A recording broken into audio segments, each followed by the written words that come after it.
Welcome and bienvenue. Welcome to another property podcast. This is the last one of the week and potentially the most viewed is Cladding Matters. We don't just talk about cladding here. We talk about all the aspects that involve property safety, particularly in this particular day and age right now. We talk about everything that affects people who are locked into their homes while they're being remediated.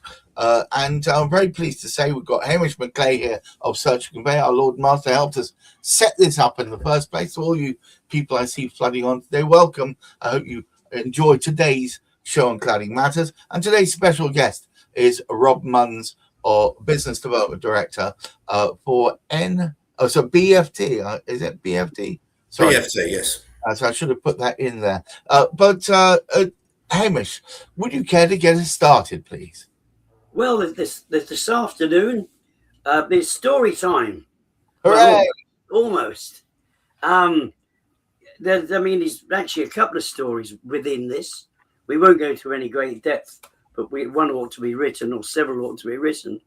The first one is about sort of, we'll perhaps call it King Con, not with a K-O-N, without the G, because they're heading up this sort of fiasco, if you like, in one of the arenas where Steve, who would normally be with us, he's unable to join us today, but he's actually caught up in something of a fiasco, one of these remarkable stories. And of course, with it being a story, I can't lie, can I? No. Everything I say is sort of, it's almost a biblical proportion, this sort of whole thing, because we've got King Con, with all of his sort of followers who have to agree with what King Con says, or they get voted out and they have to resign. They can't look after the rest of the people living in this wondrous empire that's been created. What the others want, what's of general interest, whether it be to do with safety or anything of that matter, is absolutely nothing to do. King Con does not want to hear about it, and anybody that actually tries to sort of speak out against it within his little team, they get booted out. And when they get booted out, of course, somebody votes for somebody else to actually join the party. But within this particular sort of story, we know full well that none of the properties that the King Con has got in his responsible little package to look after have actually been built with safety in mind.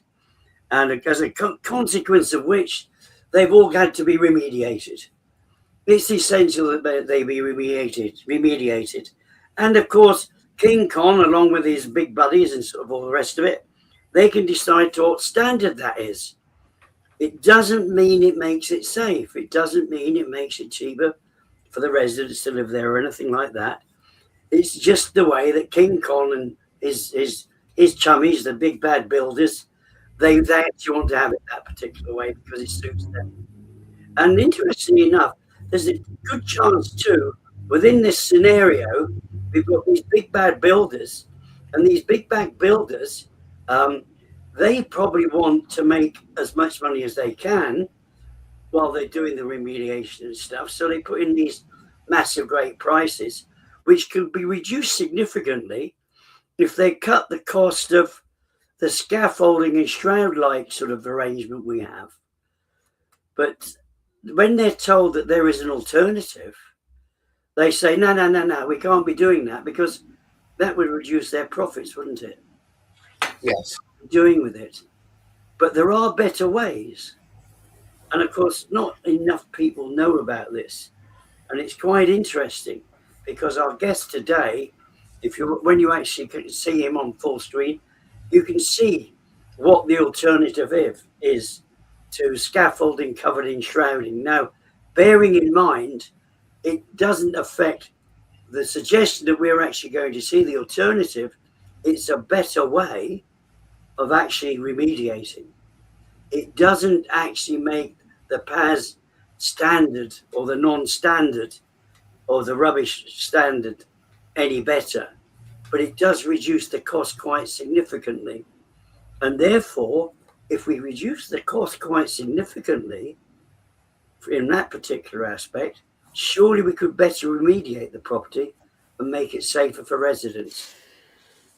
I just had noticed that, in fact, there are issues going live on LinkedIn at the moment. So I'll just try it again. So all of you that haven't yet been on joined the stream, just bear in mind this is Cladding Matters. We're talking about, in this particular case, alternatives, a particular alternative to scaffolding. Rob Munns is the business development director of a company, BFT, that champions something that I think you're all going to find absolutely intriguing. Welcome to the show, Rob.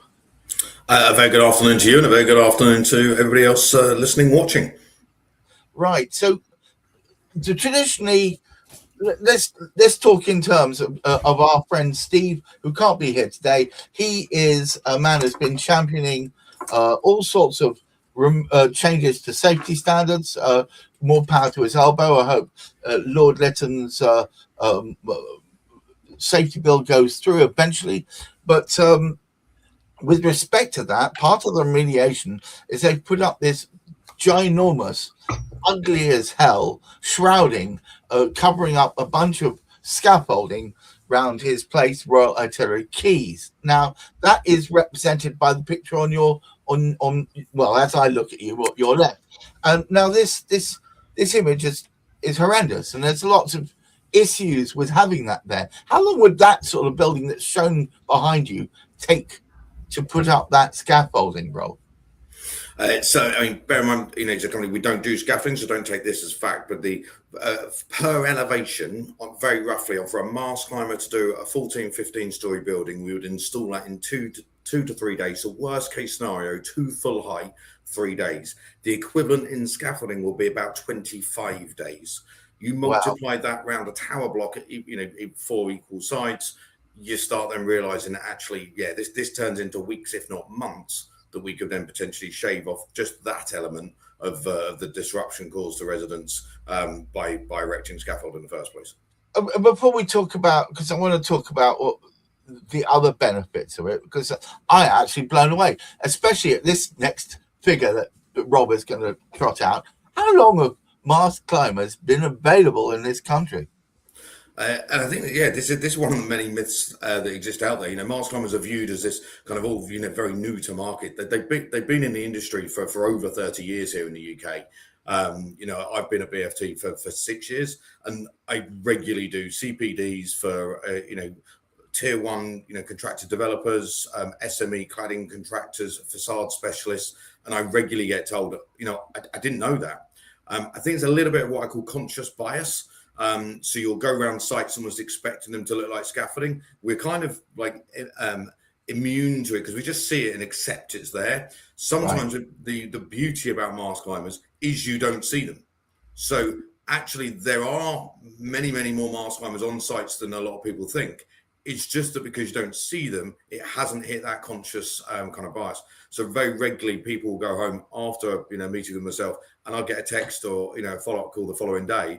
And they say, you're right, on the train out of London, I saw at least 2 sites that had mast climbers on. And immediately they, the fact that they're not the first, they start wanting to explore it more because they realise that actually this isn't new. It might just be new to them and their organisation. But if I was sitting on the 5:30 into Paddington, and I'm looking out at the panoply of high-rise blocks of one sort or another, the vast majority of them, I mean, probably in the high 80s, if not 90s, will be scaffolding based if there are works being to take place.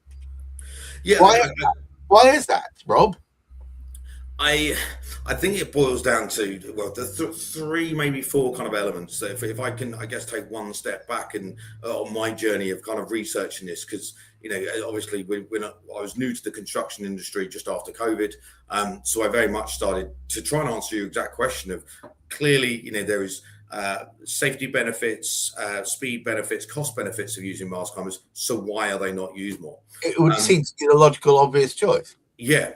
So I think the first is almost it's a challenge with the language and assumptions that are set out right from the beginning, from accidental, kind of conversation, if you like, right from the top. And the example I give for that is that, I was quite a few kind of building safety style events, after Grenfell, the widely happening in the industry. And all too regularly, I heard concerns about the capacity for scaffolding the hundreds and hundreds of blocks up and down the country that need to be doing.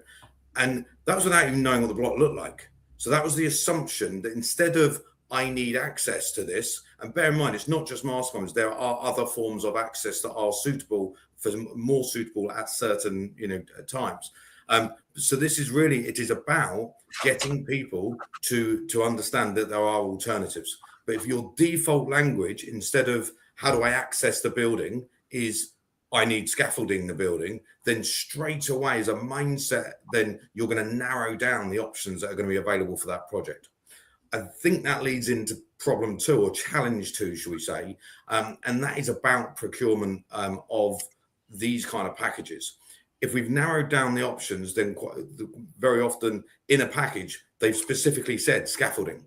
You will get some contractors who have used mast climbers a lot and know the benefits, and they will then kind of put forward the argument, so, well, actually, we'd rather use mast climbers. But for a lot of contractors, they'll see their word scaffolding, they'll go and get a scaffold quote, and they'll be very comfortable putting their hands up saying, well, we've just done what you asked.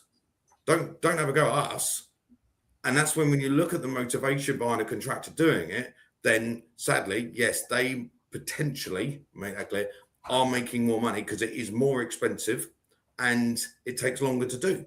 So what's the problem with doing scaffolding? I mean, a lot of people feel comfortable doing what they've always done, which is, you've got a new development, so one of the first things you commission is the scaffolding. Yeah. So why would you not just follow that rule of thumb? And I think this goes back to your kind of question as to kind of if there's 80% of buildings that are wrapped in scaffolding. People will do what they've always done, unless they are in the the right position to actually make a difference or change for the right reasons. So there's nothing wrong with in terms of the access to the construction works of scaffolding the building. The problem, as your other guests would talk to, is when you think about it from a resident's point of view. If you wrap me in scaffolding, I'm going to lose over 35% of my natural daylight. Thus, I'm probably going to, certainly in the winter, have my lights on 60 to 70% of the day, with a lot more of us working from home than ever, even still. So energy costs go up. Anyone can walk past my 10th floor flat window at any time of the day. Privacy completely gone. Something that when you buy a flat, you don't expect to lose your privacy for that kind of length of time. It's also security. So not just now from the fact that that's a giant climbing frame outside the building and anyone can try and gain access to a flat at any time. I'm also hearing from contractors that it's the safety of the trades as well, the actual work and the labour, because we're hearing now some residents are gaining access to the scaffolding and then, causing other, antisocial issues and things like that. So that actually goes, both ways, that kind of, challenge. So for safety, security, privacy, and mental health and well-being, they're all massive reasons why contractors should be looking at alternatives to give the residents a better solution when this happens. Hamish, it seems crazy to me that we don't hear enough more about these things. Surely in these days of trying to reduce costs and make it more attractive to builders to get these remediations done, you'd have thought they would plumb for what is obviously a cheaper, faster, and more effective method of doing the same thing. What do you think? Well, sadly, when the whole cost of everything was put together, it was a surmising exercise. It was considered to be, this was going to be the cost, and various funds and things were set up. And if they kept the remediation down to a sort of pretty poor standard, somehow or other they could afford it. I mean, they're blooming miles out. The hundreds of, goodness knows how many hundreds of percent out relative to this. And of course, when it's going to take years and years and years to resolve the whole of the issues, to make buildings safe. And of course, we've probably got the other aspect. Even those that have undergone remediation are going to require remediation within the next 10 years or so. And there's why should we need to actually just go through the most expensive way of achieving it and putting up masses of scaffolding of this particular sort of nature, because it's a serious imposition. It's bad enough having to have the remediation carried out, but if there are better ways of doing it and more cost-effective ways of doing it, one would assume that industry would take that on board. But it's so much dramatically cheaper, isn't it, Rob? And so much dramatically quicker, and you need less personnel to put the damn thing up. Absolutely. For a 15, 16-story building, you're looking at savings of up to 50 to 60% difference in cost. And we've already spoken about the speed benefits. So I think it's about the industry knowledge and awareness, because I think sometimes there's very genuine, people aren't aware of it. Now, I came across it in a contractor's kind of meet the buyer session, actually, where this particular contractor talked about the importance of psychological safety, they called it, within their own buying and procurement and supply chain management, which was actually a really good way of wording it. Because what they've done is that in the last 18 months, they've started using a lot of mast climbers on their site. They've all started seeing the benefits. And as a result, we're now quoting for a lot of work in 26, 27 and 28 with them. Building a lovely relationship. But they didn't know beforehand. And is that their fault or is that not their? So it's this idea that actually they encourage their staff and their employees to go out and explore. Well, no, it's that unconscious bias thing you were talking about before. Yeah. It's Hamish, is if you always do what you've always done, you're always going to get what you always got. And you know, there's also this strange urgency to stick with the methods one has always relied upon, isn't there? Rather than trying something new. Well, certainly profits can be made as a consequence, because the profits are going to be particularly if you've got your own scaffolding company and you're also the developer, or you're also the builder, you would want to keep it the most expensive way, wouldn't you? Right. So are you saying, like so many times in history when there's been progress, that people rather hang back because they're worried about the disruption and the change of personnel, etc., within that industry? Is that your thought? No, it's not as complicated as that.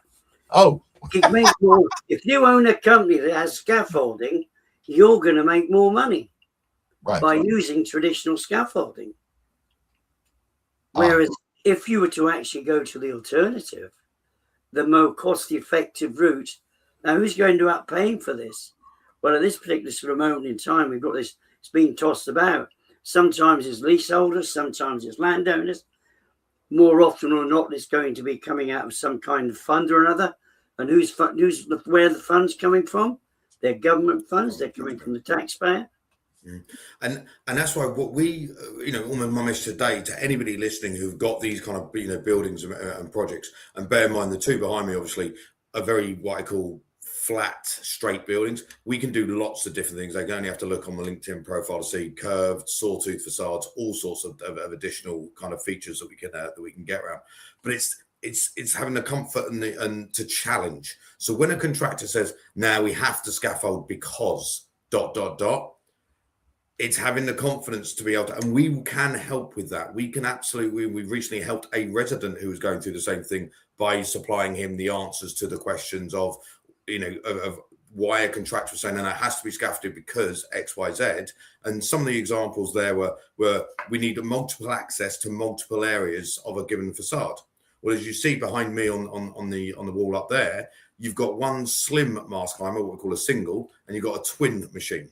So we can offer different size machines, different lengths to ensure different labour is at different heights. So if you've got one more looking at the windows, one looking at render repair or EWI, the different trades, we can absolutely put different plans and programs and schedules together that enable those jobs to be done. But it comes down to confidence and knowledge and awareness, not to just take a contractor going, has to be scaffolded. And you're like, oh, well, I don't know if I can argue back against that because, I mean, everyone scaffolds it. So, the more we can empower people to say, look, just pause. I mean, mast climbers alone are suitable for over 85% of all of the buildings that are built. And we get more and more creative architects putting more and more weird and wonderful fins, balcony protrusions, everything on buildings. And yet we've still got the solutions, to get around those. So I really do, think from whether it's residents, landlord associations, how, it's no one's fault, but it's just as an industry, we need to stop and we need to ask better questions. And even when the first answer to the question is, no, we have to do it a certain way, ask why. And it's something I ask my kids a lot, if you find out the why, and then you can then kind of start to ratify it and think, is that a genuine reason? Okay, I'll sit on it for now, and then I'll come back. And that's certainly what I've done over the last, 2 or 3 years. I'm not an expert in doing the actual work. I came from a different background. But what I believe my expertise is asking the why. And I've come back into the business and said, my customers are asking for this. Can we do it? And then if the answer was no, the follow-up question is why. And then we, working with our manufacturers, go and develop yet another solution. And that could be kind of balcony access. It could be a lot of different things. So we've now got those answers to the problem. So I don't know if that answered that specific question, Gary. You answered it, plus a bunch else. Yeah. Thank you so much for coming today. I really appreciate it. Hamish, would you care to take us home? Yes, well, sad news, I think, for those in Royal Artillery Quays, particularly in that block that Steve's in. There's several other blocks left. I don't know how many blocks they're doing at a time, but the whole lot's going to take over sort of 2 years. Well, in fact, no, Steve's going to be shrouded for 2 years. And I mean, look what the difference is if the work's being carried out by way of the mast climbers. When you actually look at it, you can actually see the comparisons there.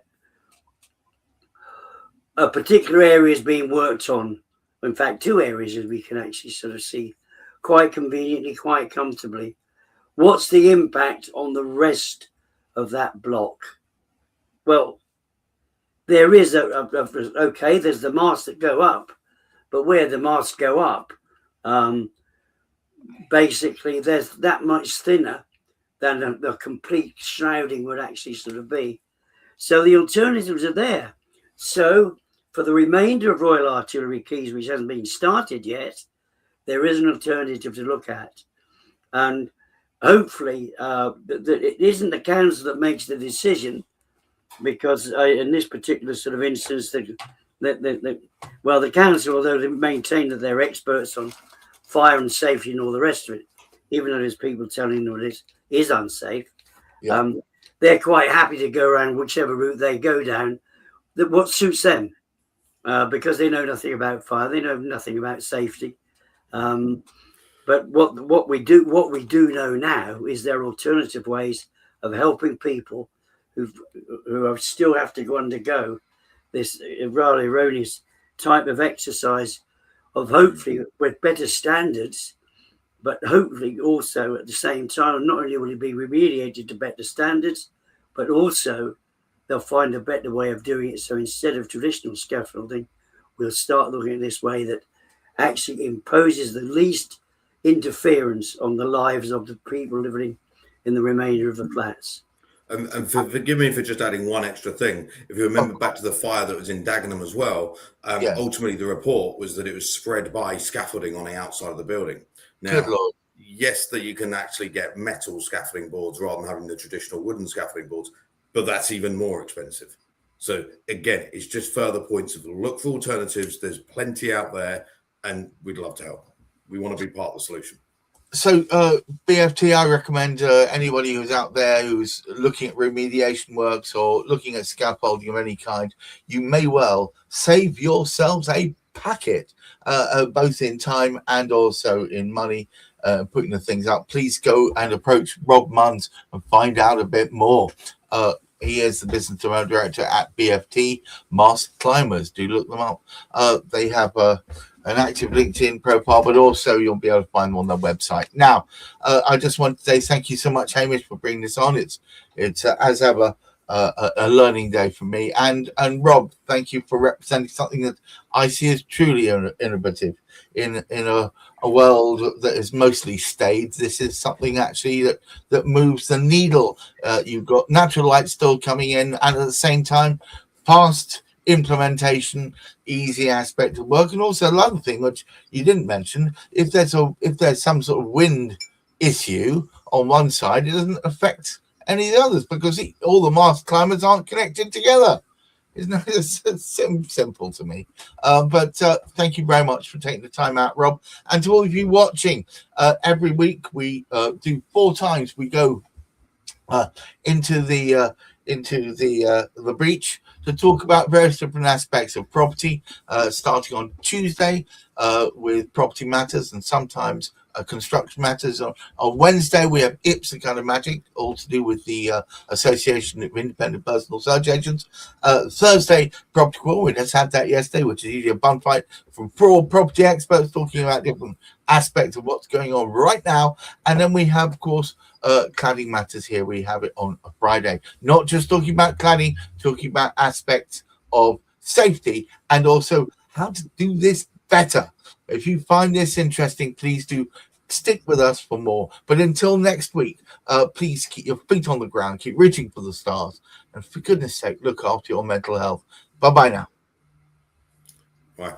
There's a tale about some folks with hammers and some nails. They'll polish you the moon